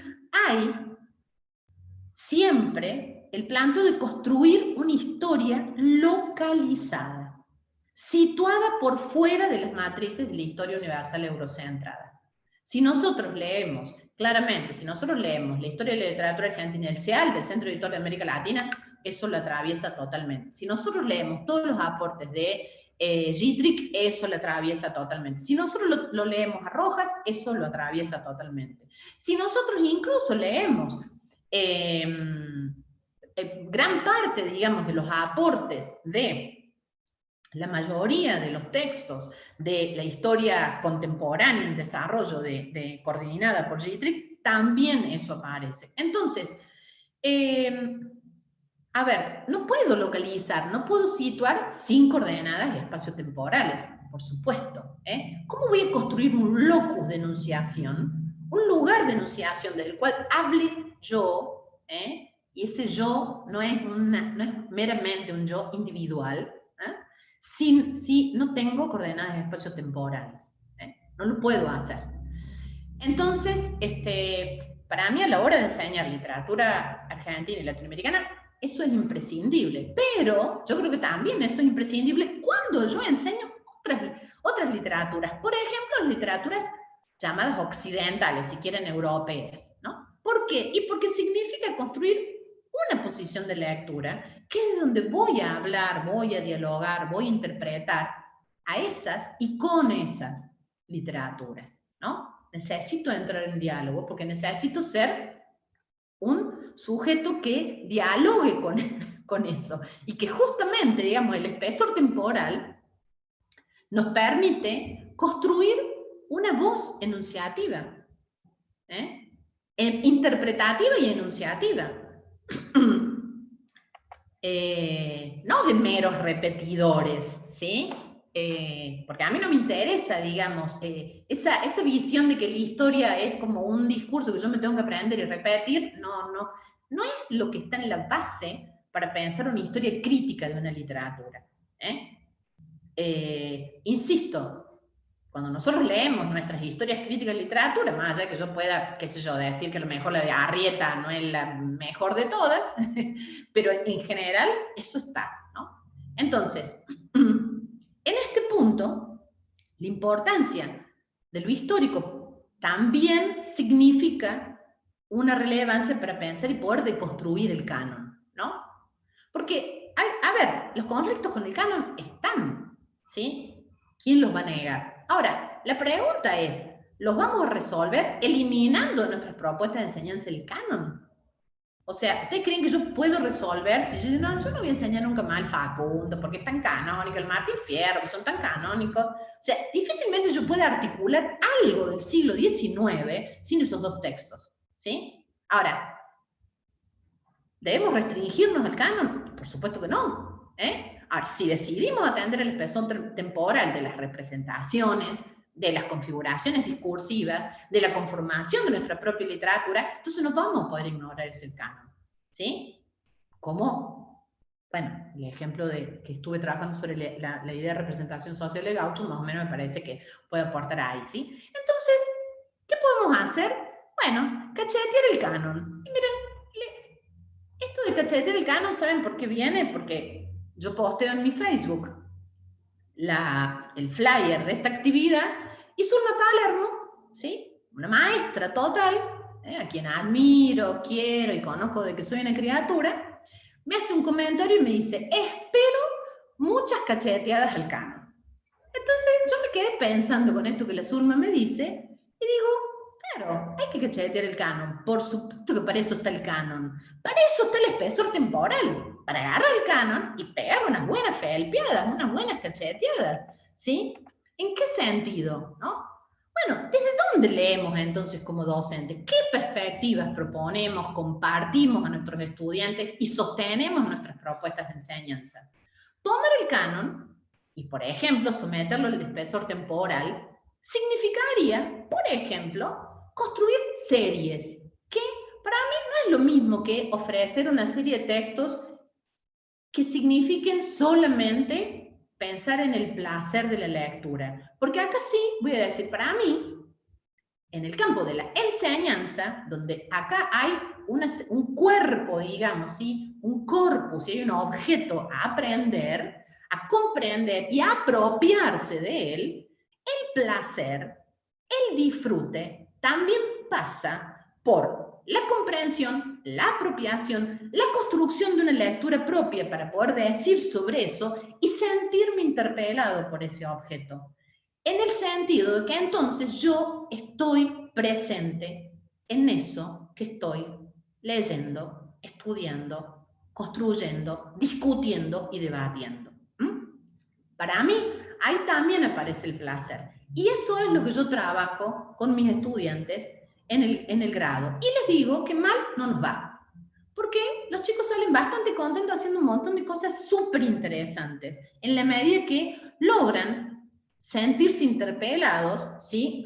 A veces, y sin superar las contradicciones, porque si a mí hay algo que no me interesa es que ellos superen las contradicciones. Me parece que hay que tirarse de cabeza en el marco de las contradicciones de nuestra propia literatura y de nuestra propia cultura, ¿no? Entonces las series literarias, yo digo, bueno, sí, Martín Fierro, Juan Moreira, todo, el libro, el teatro, el radioteatro, las películas, la historieta, todo. El poema El Guapo de Carriego, dedicado a San Juan Moreira, las coplas El Payador Perseguido de Yupanqui, Inodoro Pereira de Fontana Rosa, el poema Moreira de Perlonger o la novela Moreira de Aira. Si nosotros queremos trabajar la diversidad, las problemáticas de género, la diversidad genérica y sexual, tenemos el texto de Perlonger y tenemos esa novela hermosa de la Gabriela Cabezón Cámara, que se llama Las aventuras de la China Iron. Tenemos todo el repertorio de la cumbia villera, y sobre eso Mariano ha trabajado muchísimo. Tenemos el texto poema de Oscar Fariña, El Guacho Martín Fierro, donde de golpe, digamos, ese personaje tiene mucho que decir en lenguaje carcelario, tumbero, digamos, sí, de las periferias. Tenemos Bandidos Rurales de Gieco, o sea, tenemos para hacer dulce nosotros, para ofrecer, para cachetear el canon, ¿sí? Si se quiere, pero para pensar desde el espesor temporal. Y entonces, ese texto, mis queridos, no son museos conservadores. Esta perspectiva no es museificante. Si hay algo que no me interesa es construir un museo, a no ser el macedoniano, el Museo de la Novela y la Eterna, ¿sí? Que eso es otra cosa. Entonces,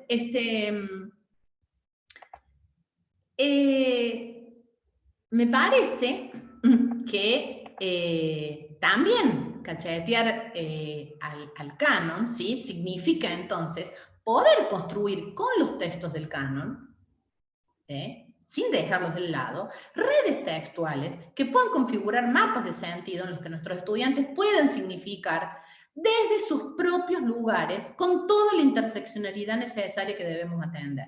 Porque esta es la otra cuestión, ¿sí? ¿Quiénes son nuestros estudiantes? Porque los textos también tienen que ver, o sea, si no van a tener que ver con ellos, o no hacemos que ellos tengan que ver con estos textos, entonces, discúlpenme, pero el placer, a no ser que nosotros los querramos matrizar desde una subjetividad que es la nuestra, y no la de ellos. Esa es otra cosa, ¿no? Entonces, toda esa interseccionalidad, digamos, sí, de, si se quieren, a lo mejor algunas de estas palabras les pueden sonar viejas, o no les gusten, qué sé yo, pero clase, etnia, grupo etario, posición de género, etcétera, etcétera, etcétera, etcétera, ¿no? ¿Puede venir de esto el placer? Bueno, la respuesta mía es sí. Yo creo que sí, puede venir de esto placer. Un placer que también significa la posibilidad de que ese sujeto hable desde sí mismo, desde sus propias experiencias, desde su propia subjetividad, si se quiere, desde su propia experiencia histórica. Porque también es un sujeto histórico, que va a entrar en diálogo, porque también el espesor temporal lo necesito mirar ahí. Y entonces, cachetear el canon, y con esto cierro, ¿sí? Tomando tomando algunas ideas de Walter Miñolo en un texto que ya tiene sus años, ¿no? Pero donde él habla de cánones. Dice, a nivel de fronteras culturales, un canon debería considerarse como relativo a la comunidad, y no como una relación jerárquica respecto a un canon fundamental, ni tampoco dentro de un modelo evolutivo en que los ejemplos canónicos se convierten en el paraíso al que aspiran las literaturas y en medida de la organización jerárquica. A nivel epistémico deberíamos darnos cuenta de que existen tantos cánones como comunidades. Entonces, esos repertorios me parece que son los que nosotros tenemos que apuntar también, y en ese sentido, esta operatoria, ¿sí?, de desmontar el canon en singular, hablar de cánones en plural, me parece que también es cachetear el canon. Bueno, ahí termino nomás. Bueno, Andrea, muchas gracias, muy clara. Personalmente quiero decir que me pareció súper pertinente tu elección de la figura del gaucho. Yo soy profesora, por ejemplo, de educación secundaria ya hace un par de años, y leer el Martín Fierro, todos quienes trabajamos en las escuelas sabemos que siempre es una actividad súper interesante, y me parece que esto también que decías, y también en relación con lo que decía Mariano, del espesor temporal, también me parece que surge, ¿no? Quienes trabajamos en las aulas sabemos que esto surge por los comentarios de nuestros alumnos, estas comparaciones, estos mapas, estos corpus que relacionan diferentes, no sé, textos literarios con otros consumos culturales. Me parece que eso sucede en las aulas justamente en la lectura misma, ¿no? Y en esa necesidad que tienen nuestros alumnos de todo el tiempo poner en relación, de preguntarse ciertas cosas, ¿no? De la figura del gaucho, por ejemplo, de estas representaciones, ¿no? Esto es muy interesante, y me parece que el cotidiano escolar también dice un poco esto, y te lleva un poco a esto. Es muy difícil pensar una clase de literatura sin este espesor temporal, ¿no? Sobre todo cuando se trabaja con ciertas figuras, y en relación con lo que decía Mariano, muy difícil también pensar una clase de literatura en este sentido a partir de ciertos conceptos como el placer de la lectura, ¿no? Así dicho, como si el texto fuese autosuficiente en sí mismo. Es muy difícil, creo que que el trabajo cotidiano en el aula nos demuestra de que estas categorías hay que repensarlas, ¿no? Hay que volver a estas categorías. Es muy interesante, Andrea, lo que vos decías de este trabajo con corpus, poner en relación diferentes materiales. Eso siempre creo que quienes somos docentes lo tenemos muy claro. No sé si yo quería decir esto, no sé si hay alguna pregunta, algún comentario que los participantes quieran hacer, o si Mariano, Andrea quieren agregar algo, decir algo que les quedó por ahí sin desarrollar. No tenemos mucho tiempo, pero por ahí algo muy breve. No, a mí personalmente me gustaría escuchar a los colegas, no sé, todo esto que les hemos arrojado con el Mariano, ¿qué les resulta? Quería comentar solamente una relación entre lo que expuso Mariano y lo que escuchamos recién atentamente de Andrea, ¿no? Pensando en lo que es la literatura en la educación primaria, no dejo de,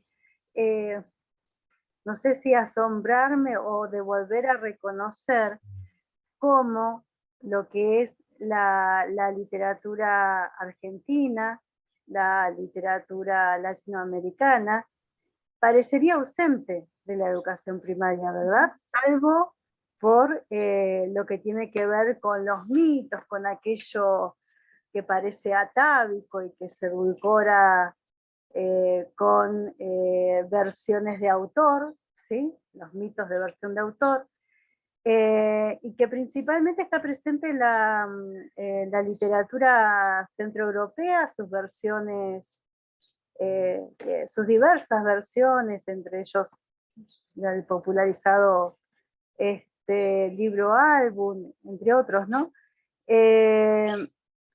Y pensaba en esta relación, ¿no? Cómo ahí, en la educación primaria, se ve tan claramente esa operación de deshistorización, ¿no? De, ¿cómo decir? De cómo nos han quitado nuestra historia, ¿no? Nuestra historia cultural, lugares de los cuales podemos construir ciertos sentidos sobre nuestro cotidiano, sobre nuestra actualidad, nuestras tradiciones en el sentido de aquello que culturalmente vivimos todos los días en nuestros barrios populares, ¿no?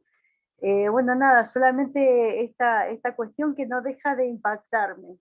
Si bien, digo, lo hemos comentado en algunas oportunidades, este contrapunto entre ustedes dos hace que no pueda dejar de observar esta ausencia, ¿no? Esta ausencia en clave de despojo de cierta historia cultural y de ciertos sentidos que no son propios en nuestra región. Nada más.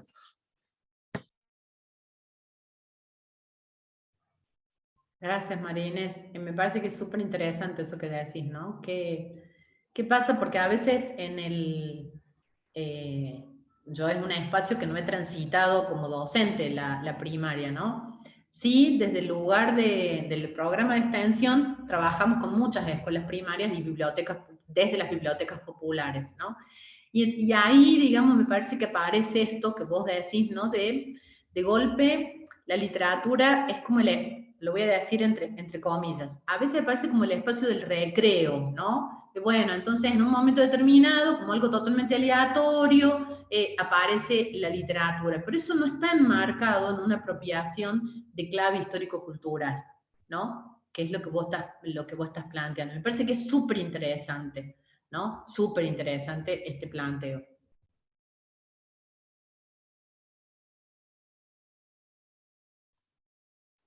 No sé si alguien más quiere preguntar o decir algo. Yo también me quedo pensando en esta imagen, ¿no?, de la literatura argentina. ¿Qué llamamos literatura argentina? Digamos, si se puede hablar de una literatura argentina, ¿no? Este es un tema que, lo mismo con la teoría literaria, ¿no?, que se da, por ejemplo, en la facultad. Si se puede hablar de la teoría literaria, o en realidad qué teorías literarias nosotros aprendemos en la formación docente, ¿no? También eso me quedo pensando, porque estuvimos hablando de literatura argentina, pero bueno, sé que por ahí es problemática esta representación de la literatura argentina, como un todo homogéneo, digamos. Sí, yo solo contarles que ya hace varios años que existe una red de estudios interuniversitarios de las literaturas de la Argentina, que está conformada sobre todo por espacios de cátedras de universidades nacionales de lo que nosotros llamamos el interior, ¿no?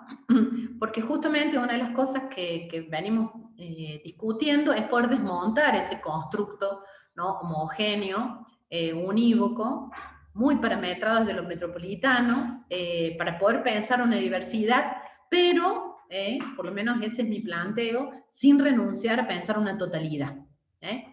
A mí no me gusta pensar la regionalización de las literaturas sin que eso signifique poder establecer los canales, los diálogos, y pensar en todo caso las diversidades culturales, las diversidades temporales, las diversas geolocalizaciones, todo eso, pero para no renunciar a la literatura argentina, ¿sí? En todo caso, bueno, una de las maneras que hemos encontrado para poder problematizar esto es poder decirlas en plural. Pero creo que hay mucho todavía por recorrer, y si bien hace tiempo que está este espacio formalizado y se llevan a cabo distintas actividades, me parece que todavía hay mucho por producir, por reflexionar, por sistematizar. Yo quisiera, Luisina, tal vez para terminar, una reflexión que me hizo hacer María Inés, que tiene que ver con el recambio de catálogo y de canon, para inscribirlo también en los debates de la escuela primaria, y el ingreso fuerte de las colecciones de Alfaguara y otros monopolios, que hoy básicamente son todos Random House Mondadori, ¿no? Digamos, el gran monopolio de lengua inglesa y española. Y que esto tiene una historicidad, ¿no?, que es la reforma educativa del 93 y sus continuidades en el 2006. La desaparición de todo el trabajo folclórico poético, muy fuerte en la escuela primaria, con la poesía, bueno, que en realidad ya viene de Carrizo y de antes con Rojas, ¿no? Pensé en una escuela primaria que trabaje eso. Y traigo un ejemplo de una maestra de Quilmes que estaba dando un cuento de Quiroga. No diría, qué cuentos viejos, ¿no? Estos que hablan de los mitos, de misiones, anacrónicos. Pero son cuentos, por ejemplo, que están llenos de palabras en guaraní. Y donde este que parecía este canon viejo, este canon estático, permitió que un montón de alumnos y alumnas que hablaban guaraní empiecen a explicarle a la docente qué significaban esas palabras que usaba Horacio Quiroga, y que dan cuenta, justamente, retomando a Andrea Bocco, la pluralidad y la heterogeneidad y la complejidad de las distintas culturas regionales, y que han sido reemplazadas, y ahí retoma Marinés Oviedo, por libros álbumes que recuperan muchas veces una sensibilidad, unas experiencias, unas concepciones bien de la vida pequeño burguesa porteña. Entonces, esto de modernización versus tradicionalismo muchas veces nos da cuenta de la complejidad y densidad que tiene el trabajo docente en los cotidianos en los que trabajamos en el Gran Buenos Aires, en Ciudad de Buenos Aires y en todas las jurisdicciones nacionales, ¿no? Elsa, querías decir, no te escuchamos. Si querés. Sí, buenas tardes, ¿cómo están? Muy interesante escuchar siempre, como siempre, a ambos, a Andrea y a Mariano.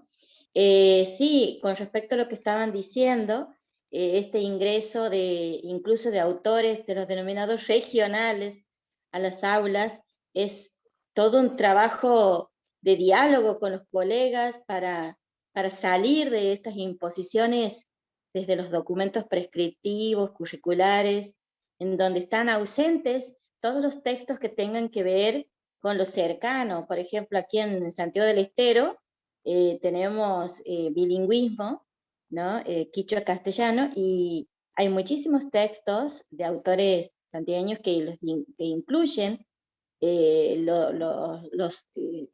las hablas del lugar, o ya sea desde lo dialectal o incluso desde el mismo quichua, y eso está ausente por esta cuestión de la imposición, ¿no? Desde los documentos curriculares.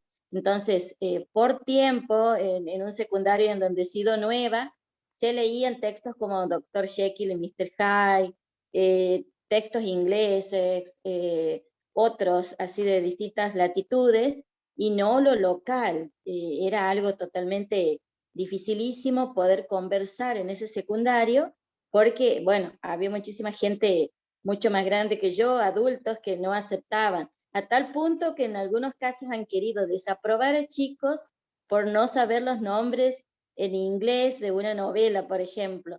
Terrible, es decir, historias de el modo en cómo lo eurocéntrico ha sido tomado como lo más importante, ¿no? Y hace un momento señalaron eso, y que se ve, por ejemplo, a través de la literatura infantil también, y las coplas u otros textos han estado más que ausentes.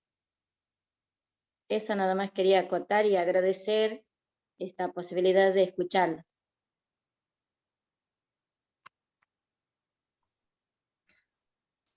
Bueno, por una cuestión de tiempo vamos a ir cerrando. No sé si alguien quiere hacer algún comentario más, pero ya estaríamos. Bueno, le agradezco a Andrea y a Mariano y a todos quienes estuvieron presentes. Fue para mí muy productivo, muy interesante los planteos de ambos. Y bueno, ya nos encontraremos en otros espacios y en otras instancias. Les agradezco a todos. Gracias. Bueno, que tengan buenas tardes. Muchas gracias a todos y a todas. Gracias, Andrea. Gracias, Luisina. Saludos a todas, a Gracias. todos. Gracias, Mariano. Gracias, Luisina.